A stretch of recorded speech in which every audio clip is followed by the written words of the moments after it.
Assalamualaikum warahmatullahi wabarakatuh.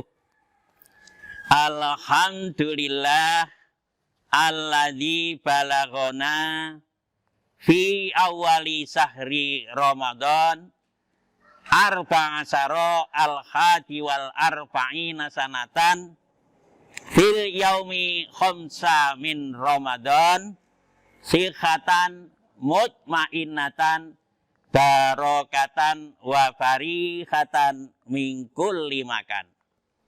Asyhadu an la ilaha illallah wahdahu la syarikalah wa asyhadu anna Muhammadan abduhu wa rasuluhu la nabiyya ba'dah. Allahumma sholli wa sallim wa barik ala nabiyyina Muhammad wa ala alihi wa ashabihi wa tabi'ina ajma'in, amma ba'du. Kaum muslimin, kaum muslimat, warga Muhammadiyah yang berbahagia, marilah tidak henti-hentinya kita memanjatkan puji serta syukur kehadirat Allah Subhanahu wa Ta'ala atas keselamatan kita, atas kesehatan kita, atas kesempatan kita, bahkan atas berkah rahmatnya. Hari ini kita telah memasuki puasa Ramadan tahun 1441 di hari yang kelima. Alhamdulillah Allah masih memberi kekuatan, kesehatan, sehingga semoga kita bisa melaksanakan sampai akhir Ramadan nanti. Warga Muhammadiyah yang kami banggakan, hari ini kami berada di sebuah landscape beranda amal usaha Muhammadiyah, yaitu Madrasah Ibtidaiyah Kawron atau MIMKA, dalam rangka kajian Muhammadiyah di bulan Ramadan. Marilah kita bersama-sama di hari yang kelima ini menambahkan banyak amal dengan melaksanakan berbagai amalan yang mendapatkan berlipat ganda pahala. Sebagai yang dikatakan oleh Rasulullah SAW, man taqarraba bi khoslatin minal khairi kana kaman ada faridatan fi ma siwahu. Waman ada faridatan kana kaman ada sab'ina faridatan fi ma siwahu. Barang siapa yang mendekatkan diri kepada Allah, melakukan sesuatu amal, maka dia akan dinilai sebagai melakukan amal wajib. Sedangkan siapa yang melaksanakan amal wajib di bulan Ramadan, ditulis sebagai melaksanakan 70 kewajiban. Demikian pula banyak sekali pahala-pahala ketika kita membaca Al-Quran. Kata Rasulullah SAW, Iqra'ul Qur'ana fa innahu ya'ti yaumal qiyamati syafi'an li ashabihi. Bacalah Al-Quran, karena membaca Al-Quran itu besok pada hari kiamat Al-Quran akan datang dengan memberikan syafaat bagi pembacanya. Pembaca dalam arti kata bukan sekedar membaca tekstualnya, tetapi juga dengan tadabbur, bahkan berusaha untuk mengamalkan yang tersurat dan tersirat di dalam Al-Quran itu sendiri. Kita mengetahui bahwa syafaat atau pertolongan atau pembelaan itu ada 3 jalur. Jalur yang pertama lewat utusan Allah Rasulullah Muhammad SAW. Jalur yang kedua Al-Quran ketika dibaca akan datang menjadi syafaat di hari kiamat. Serta jalur ketiga adalah apabila kita mendapatkan diri orang tua di rumah yang sudah jompo, maka kita akan mendapatkan syafaat pula. Sekarang syafaat yang kita akan hidupkan adalah syafaat ketika membaca Al-Quran. Bahkan menurut Rasulullah SAW lewat Khalid bin Basir lewat Al Hasan bin Ali karamallahu wajah, man qara'al Qur'ana fi sholati wa huwa qaimun falahu bikulli harfin mi'atu hasanatin. Wa man qara'al Qur'ana fi ghairi sholati falahu bikulli harfin khamsina hasanatin. Wa man qara'al Qur'ana fi ghairi sholati falahu asru hasanatin. Wa man istama'a min kitabillahi yuridul ajra minallah kataba lahu bikulli harfin hasanatin. Wa man qara'al Qur'ana hatta yahtimahu kataballahu lahu da'watun mustajabatun. Artinya, barang siapa yang membaca Al-Quran di dalam sholat, sedangkan sholatnya itu utuh berdiri, tidak duduk, maka dia akan mendapatkan pahala setiap huruf 100 hasanat. Kemudian yang kedua, barang siapa yang membaca Al-Quran dalam sholat, sholatnya duduk karena udzur, karena tidak kuat berdiri, maka baginya 50 hasanat. Yang ketiga, barang siapa yang membaca Al-Quran di luar sholat, maka dia akan mendapatkan 10 hasanat. Jadi bertingkat-tingkat, yang berdiri mendapatkan 100 hasanat, yang duduk mendapatkan 50 hasanat, yang di luar sholat mendapatkan 10 hasanat. Wa man istama'a fi sa'in min kitabillah, dan siapa yang mendengar sesuatu bacaan dari Al-Quran di saat dia ingin mencari pahala, maka baginya adalah 1 hasanat setiap hurufnya. Saya katakan bahwa setiap huruf itu bukan alif, lam, mim 1 huruf, tapi alifun harfun, lamun harfun, mimun harfun. Saat alif itu 1, lam itu 1, mim itu 1. Demikian betapa banyaknya pahala dari Allah.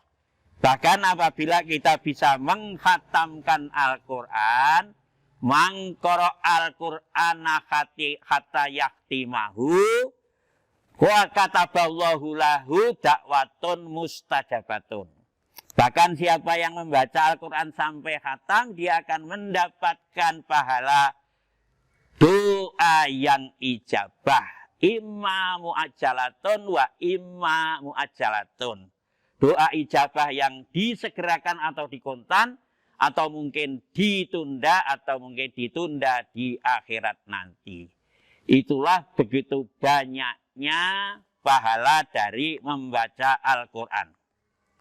Bahkan Rasulullah sendiri mengatakan, manijtama'a qaumun fi baitin min buyutillahi, barang siapa yang berkumpul di suatu tempat di rumah Allah, yang di situ dibacakan Al-Quran, kitab Allah, illa kecuali nazalat alaihimur rahmatu, dia pembaca akan disebari, akan diberi, yaitu apa yang disebut rasa tentram. Wa huffat alaihil malaikatu, dan akan dikerumuni, didampingi oleh malaikat. Wa ghasyat alaihimur rahmatu, dan akan disebari, dinaungi oleh rahmat Allah. Itulah pahala lain dalam arti yang rohaniah. Hatinya tentram, dikerumuni oleh para malaikat, apabila kita berdoa akan diaminkan oleh para malaikat, dan kita akan dinaungi oleh rahmat Allah. Demikian pula fadilah keutamaan Al-Quran digambarkan oleh Rasulullah SAW. Inna masalul ladina amanu yakra'ul Qur'ana kamasali utrojatin. Perumpamaan orang yang iman, yang mukmin itu membaca Al-Quran bagaikan buah jeruk. Jadi seorang mukmin yang suka membaca Al-Quran diserupakan oleh Rasulullah sebagai buah jeruk. Ta'muhu thayyibun warihuhu thayyibun. Buah jeruk itu rasanya enak, baunya seger. Jadi jeruk itu gambarannya luar dalam. Rasanya enak, baunya seger. Yang kedua, wa masalul ladzina amanu la yaqra'ul Qur'an. Perumpamaan seorang mukmin yang tidak membaca Al-Quran kamasali tamroti. Perumpamaan orang mukmin yang tidak pernah membaca Al-Quran bagaikan buah kurma.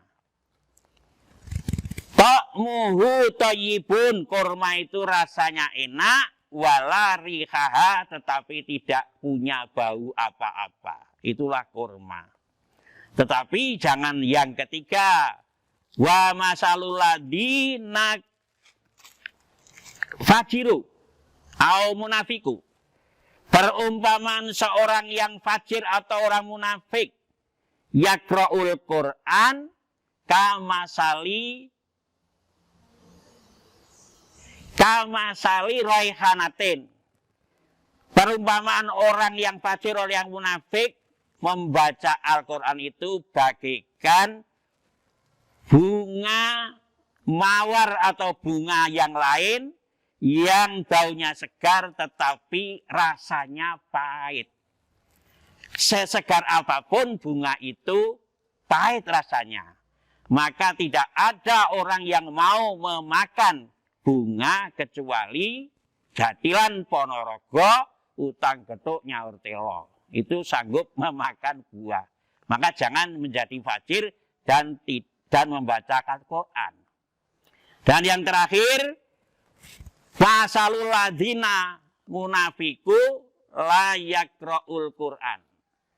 Perumpamaan seorang yang munafik atau fajir yang tidak membaca Al-Quran kamasalil handolati, bagaikan bunga raffles atau bunga apa namanya yang bisa disebut sebagai bunga yang berbau nggak enak.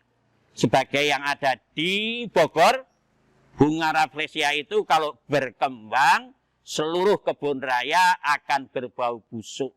Itulah orang fajir yang tidak pernah membaca Al-Quran.